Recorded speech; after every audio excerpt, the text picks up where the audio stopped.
The nature and size of the mining industry's future contribution will also be significantly determined by the manner in which a conclusion is brought to the controversial issue of nationalization. The Chamber and its members fully understand the underlying reasons for the calls that have been made for the nationalization of the mining industry. However, our understanding is not accompanied by any semblance of acceptance.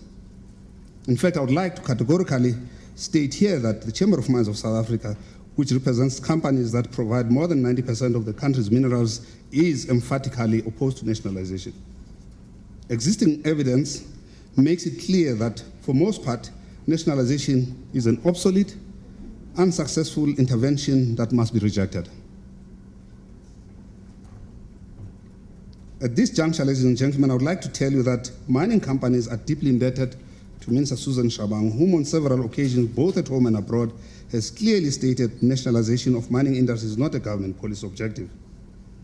Her utterances received support last week in the views expressed by the Minister of Finance, Pravin Gordhan, and the Minister in the Presidency, Mr. Trevor Manuel. Unfortunately, it is an issue that retains a high-profile presence in the political and economic arena, emphasized again last Thursday in the protest action organized by the ANC Youth League, and it has become a most effective scarecrow in major investment communities.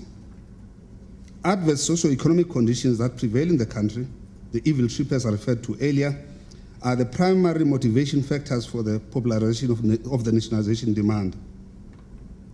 Unsurprisingly, the Chamber of Mines has devoted considerable attention to the nationalization proposal, and a specially convened high-level committee has been established and has concluded that there are many far more effective interventions that government in partnership with industry can make to deliver relief to the victims of poverty, inequality, and unemployment. Members of this chamber group have engaged constructively with the research committee established by the African National Congress to consider state intervention in the mineral sector. Known as CIMS, the committee is chaired by the Deputy Minister of Economic Development, Mr.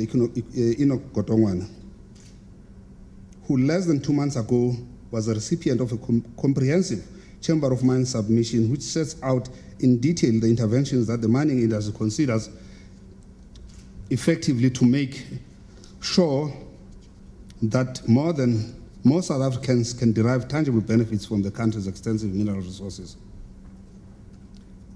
All of the industry's initiatives that are contained in the submission have their ultimate objective on alleviating poverty, the termination of inequality, and the creation of jobs.